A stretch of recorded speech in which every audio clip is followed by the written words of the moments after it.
Hello माँ। हाँ बेटा। माँ प्लीज विदाई करा लो यहाँ से मेरी। कोई बात है क्या? मैं यहाँ रह रह के थक गई हूँ। क्या बताऊँ आपको, ना इनके घर में एसी है ना कूलर है, सारा दिन गर्मी में रहना पड़ता है। यहाँ तक कि रोज रोज गर्मी में खाना भी बनाना पड़ता है। अब मैं ये सब और नहीं झेल सकती माँ। तो बात करवा अपनी सास से। ठीक है, मैं अभी बात करवाती हूँ। माँ जी। हाँ बहू, मम्मी बात करेंगी आपसे। हेलो। हाँ समधन जी, प्रणाम प्रणाम। मेरी बेटी की विदाई कर दीजिए, उसे वहाँ पे सुकून नहीं है। आप लोग गर्मी में उससे खाना बनवाते हैं। ऐसी सास होने से अच्छा है कि मेरी बेटी बिना सास के ही रहे। समधन जी, ई का तरीका है बात करने का और विदाई मांगने का। एक तो आप पूरे 1 साल बाद फोन करके विदाई मांग रही हैं और वो भी इस तरह से। आप बताइए विदाई करेंगी या नहीं? हाँ करूँगी। आप कल अपने बेटे को भेज दीजिएगा और ले जाइएगा यहाँ से। बहू जाओ, जाके पैकिंग कर लो। लेकिन मेरी एक बात हमेशा याद रखना, अपने माँ के संस्कारों से बाहर निकलने की कोशिश करना। ऐसे घर नहीं चलता है बेटा, ऐसे घर टूटता है। क्या सास ने अपनी बहू के भाभी भूख लग रही है, आज क्या बनाया है? दीदी आज दाल चावल बनाया है। क्या भाभी, आपने अपने मायके में दाल चावल के अलावा और कुछ नहीं खाया है क्या? जब देखो जब दाल चावल बनाती रहती हो।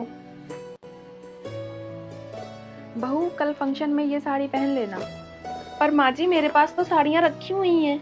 हाँ पता है, तुम्हारे पास वही सस्ती वाली साड़ियाँ पड़ी हुई हैं। कल मेरी सहेलियाँ भी आएंगी, मैं नहीं चाहती मेरी बेइज्जती हो।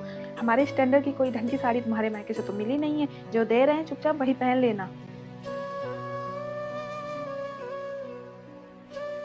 ये तो सही बात है दीदी, बहू कभी बेटी नहीं बन सकती है। माँ जी मैं अपने घर से एक बेटी ही बनकर आई थी, पर आप लोगों ने बेटी तो छोड़ो मुझे बहू तक बनकर नहीं रहने दिया। 5 उंगलियां बराबर नहीं होती हैं। मेरे माँ बाप आप लोगों से गरीब हैं, इस बात का ताना कभी आप देती हैं तो कभी देती हैं। मैं आप लोगों के लिए कितना भी कुछ कर लूँ, पर आप लोग मुझे कभी अपना समझना ही नहीं चाहते हैं और बात करते हैं बहू कभी बेटी नहीं बन सकती। बहू जी माँ जी। अगर ओढ़ने के लिए कपड़े कम लग रहे हैं तो मैं 10 मीटर और मंगवा दूं। क्यों माँ जी? जब से तुम्हारी शादी हुई है इतना बड़ा घूंघट ओढ़कर क्यों घूम रही हो? वो माँ जी मेरी माँ ने बोला था कि ससुराल में घूंघट करके रखना।